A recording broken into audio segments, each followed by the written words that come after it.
Final Touch Vintage actually started because me and my girlfriend Melissa, we were in Miami and we saw a bunch of nice cars pull up to this really expensive restaurant, and they're all wearing Kappa tracksuits. And I mean, like Rolls Royce, Lamborghini, and they all come out in tracksuits. And I'm like, why are these wearing these brands? So I went on Google and I'm like, wow, this is very expensive. So I'm like, let me try my luck in a thrift store. Maybe I can find a good pair of used ones. So I went to a Value Village and I saw that they were only $12 for the pants. And I'm like, wow, maybe I can find other stuff that has more margin on them. So then after a while, we made an Instagram page, went to a bunch of clothing shows, and that's how we got to here. Having an online presence really created my business because I started off as a little Instagram page and I would just be following and unfollowing people to try to get my name out there. But if it wasn't for this Instagram page, I wouldn't have this store. I don't have the luxury of having a storefront, so I actually need to create all of my marketing through the Instagram to get people in the door. At the current moment, the Instagram drives the whole business. Entrepreneurs should definitely prepare for the automation of almost everything. You should try to find a career path that enables you to do things yourself that's something automatic could not do. You need to find something that humans are only capable of doing. For example, car sales.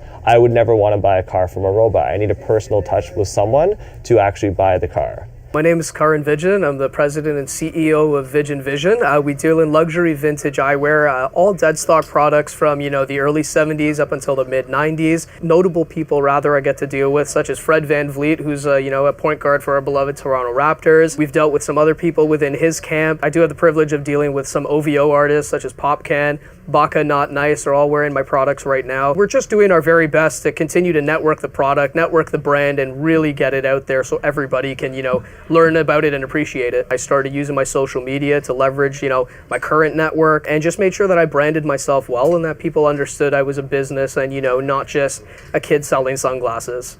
Without an online presence, my business would have definitely folded a long time ago. And the main thing is for that, it's not because people are always going to be using your online platform to cash out, or they're not going to be necessarily using it to buy the product, but you essentially need to have online presence so you can use it as a catalog of sorts so that they can browse through it even if you don't have all of your product on you. The beauty of technology is that, and online presence is, I can have that entire catalog in the palm of my hands, allow people to see it, and should they choose, I really do like these 5-6 pieces, it's less time consuming for them to actually get to see it at that point. So I believe it's an imperative part of business. I believe physical stores really won't be as prominent in the next 5 to 10 years, and that's mainly just because of how the online space has, commanded the marketplace, and it's also made it much more affordable for businesses to actually own a shop or own a store online, and it allows them to sort of pass on the benefit to the customers where we don't have to maintain those super high prices to make up for larger overheads as physical stores. So I definitely think online is going to be